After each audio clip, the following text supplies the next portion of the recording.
Hello dear students, how are you. मैं हूं doctor Aditya Chauhan, expert of biology for NEET. चलिएगा, आज हम स्टार्ट करते हैं अपना नया चैप्टर जूलॉजी में एनिमल किंगडम, और एनिमल किंगडम का फाइलम है आज एनिलिडा। इससे पहले हम आपको पोरीफेरा, सिलेंट्रेटा, टीनोफोरा, प्लेटिहेल्मिन्थीज और एस्केहेल्मिन्थीज डिस्क्राइब कर चुके हैं, एक्सप्लेन कर चुके हैं। आपको वो समझ में आए होंगे। अगर नहीं देखे हैं तो उन वीडियो को आप मेरे चैनल पे देख सकते हैं। तो आज हम स्टार्ट कर रहे हैं सॉरी आज हम स्टार्ट कर रहे हैं एनिलिडा, फाइलम एनिलिडा। अगर हम फाइलम एनिलिडा की बात करें तो फाइलम एनिलिडा में आते हैं, जैसे आपने नाम सुना होगा, अर्थवर्म, लीच, नेरीज, एफ्रोडाइट, इस तरीके के एनिमल्स आते हैं। अर्थवर्म, केंचुआ जिसका नाम है, कॉमन एग्जाम्पल है, सबको पता होता है, रेनी सीजन में निकलता है। तो इस टाइप के एनिमल्स एनिलिडा में आते हैं। तो यहाँ पर देखिएगा, हम देखते हैं फाइलम एनिलिडा। एनिलिडा का नाम एनिलिडा क्यों रखा गया है, ये भी एक क्वेश्चन है। क्योंकि इनकी बॉडी में, जो इनकी बॉडी है वो सेगमेंट्स में डिवाइडेड है। इन सेगमेंट्स को कहते हैं मेटामियर्स। ट्रू सेगमेंटेशन होते हैं, अभी हम बता देंगे, इन्हें कहते हैं मेटामियर्स। और ये डिस्टिंक्ट होते हैं। यहाँ पर देखिएगा, साफ दिखाई दे रहे हैं। एक्चुअली बॉडी में रिंग की फॉर्म में होते हैं। बॉडी में किस फॉर्म में होते हैं? रिंग। तो रिंग को कहते हैं एन्युलर रिंग्स, चारों तरफ होते हैं। तो यानी कि क्वेश्चन आता है कि एनिलिडा को एनिलिडा क्यों कहा गया है, या मेन कैरेक्टरिस्टिक क्या है। क्वेश्चन है एनिलिडा की मेन कैरेक्टरिस्टिक क्या है। प्रेजेंस ऑफ एन्युलर रिंग्स, याद रखिएगा, presence of annular rings main characteristic feature है। क्वेश्चन आ सकता है, या यूनिवर्सल कैरेक्टर, क्वेश्चन आ सकता है, universal character of Annelida is presence of annular rings, यानी कि ये सभी में होता है। अब क्वेश्चन आता है कि ये एनिमल कहाँ पाए जाते हैं। फाउंड इन वाटर, वाटर में भी, fresh water and marine water. कुछ फ्रेश वाटर में है, कुछ मैराइन वाटर में है। सम आर टेरिस्ट्रियल, कुछ टेरिस्ट्रियल भी हैं, और कुछ यानी कि सम आर पैरासाइट। याद रखिए, पैरासाइट, तो कुछ पैरासाइट भी हैं। तो क्वेश्चन आता है कि members are aquatic, means water में रहते हैं, टेरिस्ट्रियल भी हैं, सम आर पैरासाइट। अब पैरासाइट की बात करें तो पैरासाइट का एग्जाम्पल आता है कि पैरासाइट एनिलिडा क्या है।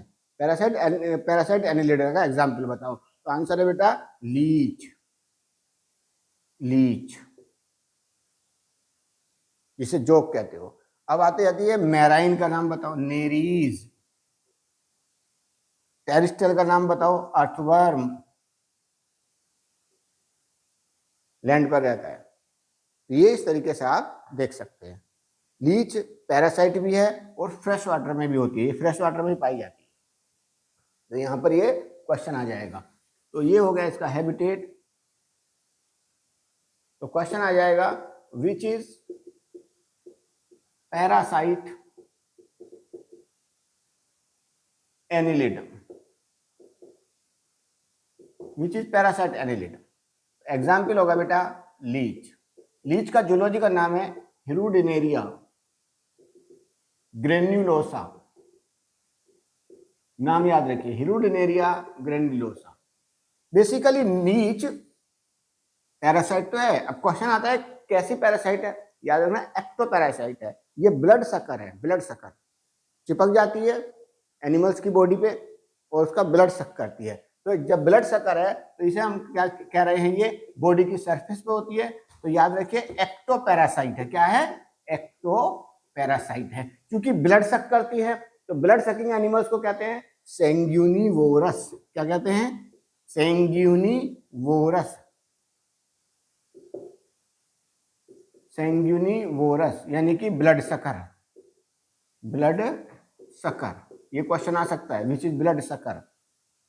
यहाँ पर एक क्वेश्चन आ जाता है। तो विच इज पैरासाइट एनिलिड, ये क्वेश्चन आ जाएगा। या लीच का जूलॉजिकल नाम आ सकता है हिरुडिनेरिया ग्रेन्युलोसा। चलिएगा आगे चलते हैं।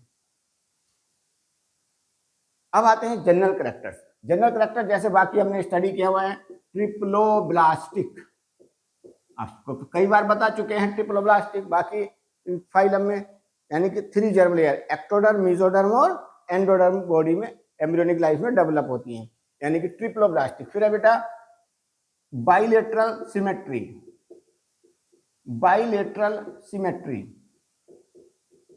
इसको भी हम कई बार बता चुके हैं। बाइलेटरल सिमेट्री क्या होती है? Body can divided into 2 equal halves only in one plane, only in one plane, equal half में वन प्लेन में डिवाइड हो जाएगी। थर्ड कैरेक्टर बेटा इसका ट्रू सीलोम, याद रखिए लास्ट लेक्चर में बताया था, जनरल कैरेक्टर में बताया था व्हाट इज ट्रू सीलोम, यानी body cavity derived from mesoderm, कह सकते हो बॉडी कैविटी, ये डेफिनेशन बता रहे हैं, डेराइव्ड फ्रॉम मेसोडर्म, ये क्वेश्चन हो जाएगा। नेक्स्ट ट्रू सीलोम है बेटा। नेक्स्ट अब क्वेश्चन आता है कि बाकी और भी तो कैरेक्टर हैं, जैसे हमने कहा था कि एक ट्रिप्लोब्लास्ट की बॉडी ऑर्गेनाइजेशन कैसा है, हमने कहा था प्लेटीहेल्मिन्थेस के बाद, प्लेटीहेल्मिन्थेस से लेकर के जितने भी एनिमल्स हैं सब में ऑर्गन ग्रेड बॉडी ऑर्गेनाइजेशन होता है, organ grade body organization, body organization. तो जनरल कैरेक्टर क्या हो गए बेटा, बताओ जरा।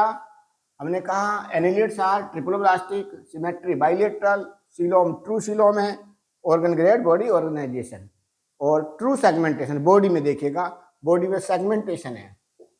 बॉडी अगर हम जनरल बात करें, body divided into segments.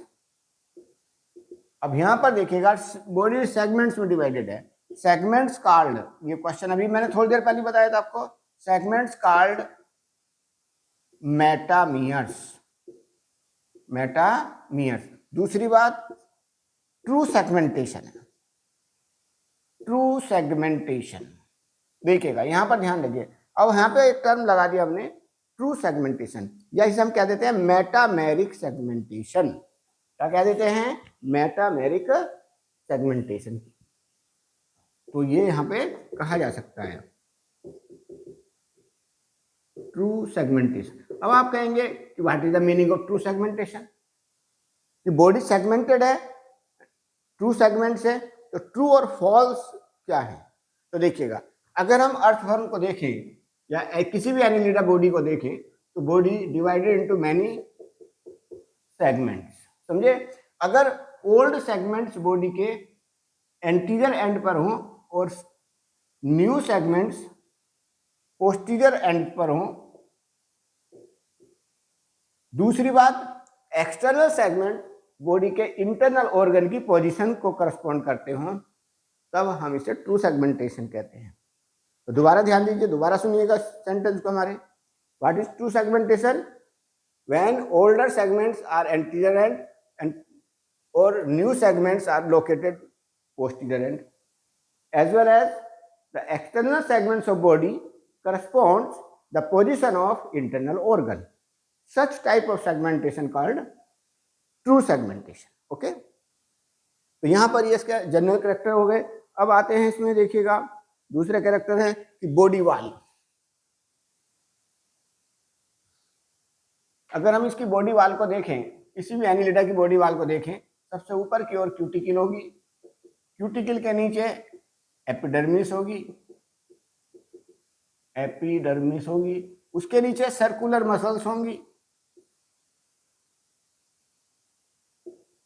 Circular muscles, और उसके अंदर की तरफ लॉन्गिट्यूडिनल मसल होंगी, लॉन्गिट्यूडिनल मसल्स। अब हमारा काम तो यहां से चल जाएगा बस, लॉन्गिट्यूडिनल मसल्स। तो बॉडी वाल में 2 टाइप की मसल्स है, कौन कौन सी? Circular and longitudinal. अब क्वेश्चन आता है व्हाट इज द फंक्शन। तो पहला क्वेश्चन है body has both longitudinal and circular muscles. दूसरा क्वेश्चन आता है कि what is the function of muscles. याद रखिए ये लोकोमोशन में हेल्प करती है। तो यहां पर क्वेश्चन बनता है muscles in body wall of annelids help in, तो आंसर होगा लोकोमोशन, चलने में हेल्प करती है, लोकोमोटरी स्ट्रक्चर। ये देखिए लोकोमोटरी स्ट्रक्चर अलग होती है और ये लोकोमोशन में हेल्प करती है, याद रखिए। तो देखिएगा body has both circular and longitudinal muscles, तो ये हो गया इसमें मसल्स का। नेक्स्ट आता है बेटा इसमें कि लोकोमोटरी स्ट्रक्चर क्या है। लोकोमोटरी स्ट्रक्चर्स क्वेश्चन है आपके सामने कि लोकोमोटरी स्ट्रक्चर्स इन एनिलिड्स। तो देखिएगा इसको जब हम स्टडी करते हैं तो हम देखते हैं इन अर्थवर्म, अगर अर्थवर्म की बात करें, अर्थवर्म तो ये होती है सीटी होती है। और अगर हम बात करें इन नेरीज इसमें होते हैं पैरापोडिया। बॉडी में क्या होते हैं? पैरापोडिया। इस तरीके की स्ट्रक्चर निकली होती है चलने के, लोकोमोटरी स्ट्रक्चर पैरापोडिया। तो हम ये भी कह सकते हैं लोकोमोटरी स्ट्रक्चर आर सीटी एंड पैरापोडिया। लेकिन अगर आ जाए अर्थवर्म में क्या है? सीटी है, और नेरीज में क्या है? पैरापोडिया है। अलग अलग भी मालूम कर सकता है। अब दूसरा क्वेश्चन इसमें बनता है, अगर हम लीच की बात करें, लीच में याद रखना लोकोमोटरी स्ट्रक्चर एब्सेंट, तो हम कह सकते हैं लोकोमोटरी स्ट्रक्चर में भी सीटी और में भी पैरापोडिया और में भी एब्सेंट भी तो हो सकती है। तो इस तरीके से क्वेश्चन बनता है। लेकिन याद रखना बॉडी वाल में जो मसल्स होती है वो भी लोकोमोशन में हेल्प करती है, लेकिन वो मसल लोकोमोटरी स्ट्रक्चर नहीं है, स्पेशल स्ट्रक्चर नहीं है। लोकोमोटरी स्ट्रक्चर या तो सीटी होंगे या पैरापोडिया होंगे या एब्सेंट होंगे। तो ये हो गया लोकोमोटरी स्ट्रक्चर। अब आता है इसमें एक्सक्रीशन। अगर हम एक्सक्रीशन की बात करें तो इनमें एक्सक्रीटरी स्ट्रक्चर्स नेफ्रिडिया होते हैं। क्या होते हैं? नेफ्रिडिया। एक बात मैं याद दिला दूं, जब आप देखिएगा प्लेटीहेल्मिन्थेस से शुरू हुआ था ये एक्सक्रीटरी स्ट्रक्चर। जब हमने प्लेटीहेल्मिन्थेस बताया था आपको तो उसमें थी फ्लेम सेल्स। क्या थी बेटा? Flame cells. ऐसी हमने बताया था एस्के हेल्मिन्थेस में उसमें था बेटा ट्यूब, एक्सक्रीटरी ट्यूब थी। याद रखना कंपैरेटिव स्ट्रक्चर। और जब मैं एनिलिडा पढ़ रहा हूं तो एनिलिडा में एक्सक्रीटरी स्ट्रक्चर क्या है? नेफ्रिडिया। तो कंपैरेटिव स्टडी करनी है तो देखिएगा, तो कंपैरेटिव स्टडी करनी है in platyhelminthes flame cells, in aschelminthes excretory tubes and in annelida nephridia. इस तरीके से आप लर्न करेंगे। तो चलिएगा, हम चूंकि एनिलिडा पढ़ रहे हैं, स्टडी कर रहे हैं, तो एनिलिडा की एक्सक्रीटरी स्ट्रक्चर क्या हो जाएंगी? नेफ्रिडिया। तो nephridia are excretory structures in, answer होगा फाइलम एनिलिडा, यानी earthworm, Nereis and leech etcetera. तो ये इसमें क्वेश्चन बनता है। अब आता है बेटा इसका blood vascular system.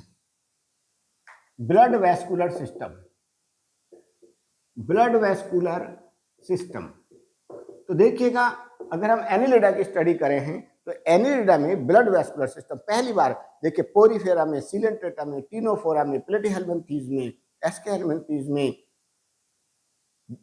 Blood vascular system नहीं होता है। पहली बार फर्स्ट टाइम एनिमल्स में ब्लड वैस्कुलर सिस्टम इवॉल्व हुआ, डेवलप हुआ, याद रखना। और ये क्लोज टाइप होता है। कैसा होता है? क्लोज टाइप मीन्स ये फिजियोलॉजी में पढ़ते हैं, ह्यूमन फिजियोलॉजी में type of blood circulatory system.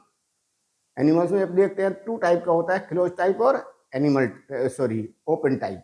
Open type किसमें होता है? कॉकरोच वगैरह में, आर्थ्रोपोडा में होता है। एनिलिडा में कैसा होता है? Close type. What is the meaning of close type blood vascular system? जब blood flows in blood vessels, जैसे हमारी ब्लड वेसल्स होती हैं तो हमारे अंदर ब्लड वेसल्स हैं, ब्लड फ्लो कर रहा है, तो जब blood flows in blood vessel then called close type circulatory system. तो यहां पर हम कह सकते हैं क्लोज टाइप को blood flows in blood vessels. मैं एक्सप्लेनेशन साथ साथ में दे रहा हूं, एजर्जन रीजन में आ जाएगा। एसेंशियल रीजन में आ जाएगा। एसर्शन क्या है बेटा, ये हो गया, और रीजन क्या हो गया, ये हो गया। हमने कहा in annelida blood vascular system is close type, बिल्कुल सही बात है। फिर हमने रीजन लिखा blood flows in blood vessel, सही रीजन है। तो हम कह रहे हैं blood vascular system close type है, क्यों है, रीजन क्या है, तो आंसर होगा blood flows in blood vessel. इस तरीके से एज एन रीजन का क्वेश्चन आ जाएगा, या स्टेटमेंट में करेक्ट और इनकरेक्ट स्टेटमेंट आ जाएगा, समझे नहीं। अब बात आती है ब्लड की, ब्लड वेस्कुलर सिस्टम है तो ब्लड जरूर होगा, ब्लड जरूर होगा। देखिए जनरली जो हम लिखते हैं, वैसे तो कई टाइप से इसमें देखा जाता है, वेरिएशन है, लेकिन आपके एनसीईआरटी को बेस बना रहे हैं तो याद रखिए ब्लड रेड कलर का होता है due to presence of haemoglobin. Blood is red due to presence of haemoglobin in plasma. याद रखिए ब्लड प्लाज्मा में घुला होता है, जबकि हमारे अंदर भी हीमोग्लोबिन होता है ब्लड में, वो आरबीसी में होता है। तो अगर हम वर्टिब्रेट की बात करेंगे तो blood is red due to presence of haemoglobin, सही बात है, लेकिन वर्टिब्रेट आएगा तो कब हीमोग्लोबिन फाउंड इन आरबीसी। और जब हम अर्थवर्म की बात करेंगे या एनिलिडा की बात करेंगे तो आंसर होगा blood haemoglobin found in plasma. तो क्वेश्चन कैसे बनेगा, देखिए फिर से रीजन आ गया, एजर्सन रीजन में देखते हैं क्वेश्चन को। इन एनिलिडा, इन मोस्ट एनिलिडा, इसी तरीके से लिखेंगे, इन मोस्ट एनिलिडा, क्योंकि कुछ एनिलिडा में अलग टाइप का भी होता है। In most Annelida blood is red, reason haemoglobin found in RBC. तो याद रखना ये एनिलिडा की बात चल रही है, ये बात तो सही है कि ब्लड रेड कलर का होता है, और ये बात भी सही है हीमोग्लोबिन की वजह से होता है, लेकिन ये बात गलत हो गई है कि वो आरबीसी में होता है। एनिलिडा में हीमोग्लोबिन तो होता है लेकिन आरबीसी में नहीं होता, इसलिए हम कहेंगे assertion is correct, reason is wrong, incorrect. समझे या नहीं, ये इसका आंसर हो जाएगा। चलिएगा नेक्स्ट, ये होगा ब्लड वेस्कुलर सिस्टम। अब हम देखते हैं एक्सक्रीटरी सिस्टम या एक्सक्रीशन। एक्सक्रीशन, एक्सक्रीशन कैसे होता है, वो तो सॉरी एक्सक्रीशन तो मैंने बता दिया, दोबारा बताते हैं, नेफ्रीडिया से होता है। अब आता है इसमें रेस्पिरेशन, क्या आता है बेटा, respiration in annelids, in the members of annelids respiration occur. तो आंसर होगा, देखिएगा जब हम देखते हैं, ये मान लीजिएगा अर्थवर्म बॉडी है और ये स्किन है, स्किन के ऊपर क्यूटिकल की लेयर होती है, मॉइस्ट क्यूटिकल होती है, क्या होती है, मॉइस्ट क्यूटिकल, और ये मॉइस्ट क्यूटिकल ऑक्सीजन को ट्रैप करती है। मॉइस्ट, अगर क्यूटिकल ड्राई हो जाएगी या बॉडी सरफेस ड्राई हो जाएगी तो ऑक्सीजन ट्रैप नहीं हो पाएगी। तो याद रखना मॉइस्ट क्यूटिकल आंसर जाएगा इसमें। तो क्यूटेनियस, कभी कभी हम कहते हैं क्यूटेनियस, जब रेस्पिरेशन स्किन के द्वारा होता है तो हम इसे क्यूटेनियस रेस्पिरेशन भी कहते हैं। लेकिन एनसीईआरटी के अकॉर्डिंग हम कह रहे हैं, एनसीईआरटी में क्या लिखा है, एनसीईआरटी में लिखा है मॉइस्ट क्यूटिकल। बात समझ में आ गई होगी आपको। अब आता है देखिए इसका nervous system. Nervous system, nervous system in Annelida, nervous system in Annelida.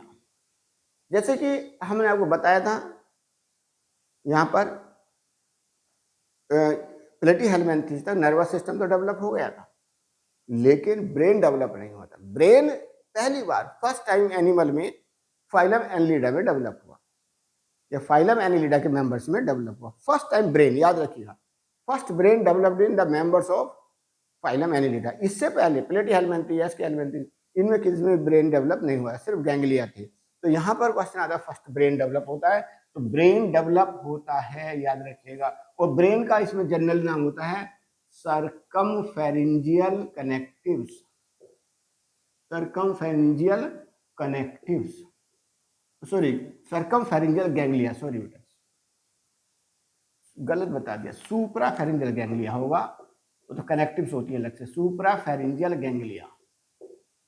सुप्राफेरेंजियल ganglia होता है बेटा, याद रखिएगा। तो brain in annelids called suprapharyngeal ganglia. ये सुप्राफेरेंजियल गैंग्लिया है और नीचे सबफेरेंजियल गैंग्लिया है।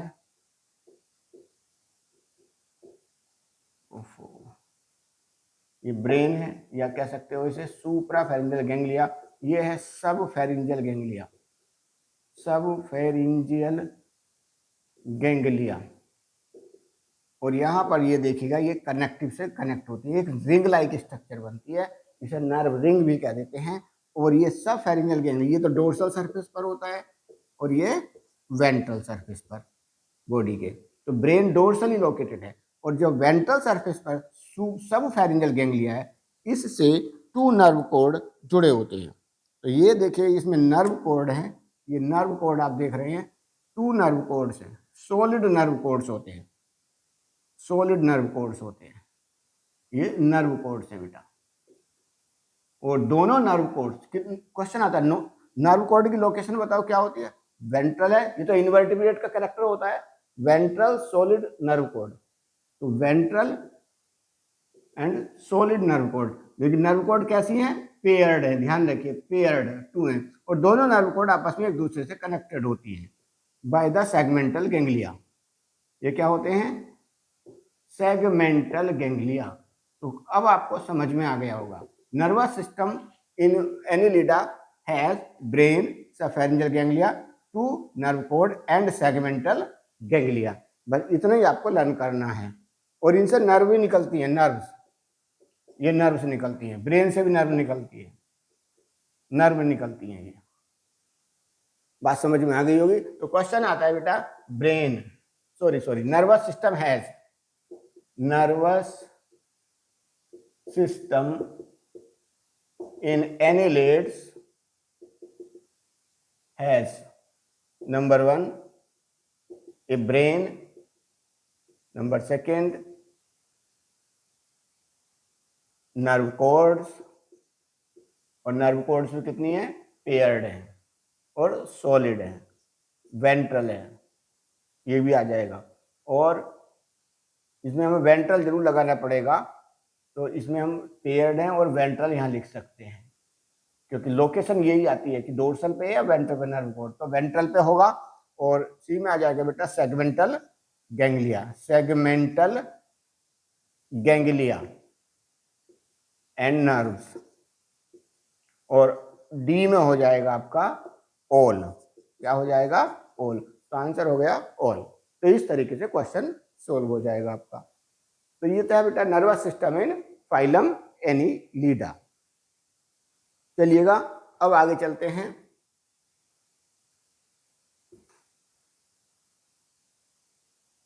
इसमें मेंबर्स कैसे होते हैं, याद रखना, इसके मेंबर्स यूनिसेक्सुअल भी हो सकते हैं और bisexual. Some members are unisexual, some are bisexual. Members are, याद रखना, यूनिसेक्सुअल और बाइसेक्सुअल। अगर मैं यूनिसेक्सुअल की बात करूं तो यूनिसेक्सुअल होता है बेटा नेरीज, याद रखिएगा, नेरीज। और बाइसेक्सुअल कौन है? अर्थवर्म, ये आप कह सकते हो।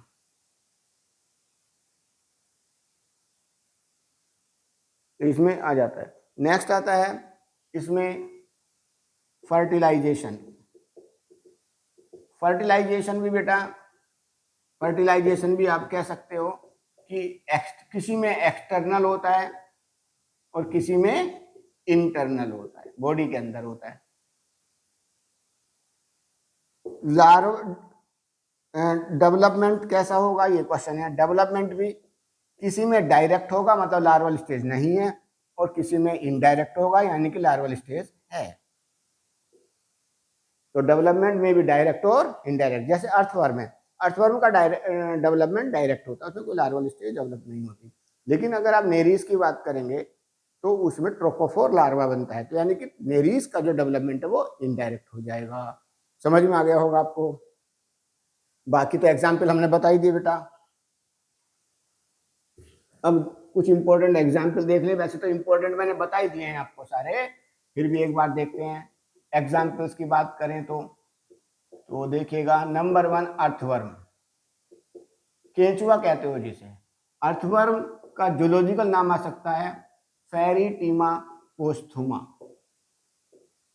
फेरिटीमा पोस्थुमा, याद रखना ये क्वेश्चन आया हुआ है कि अर्थवर्म का जूलॉजिकल नाम क्या होता है, फेरिटीमा पोस्थुमा।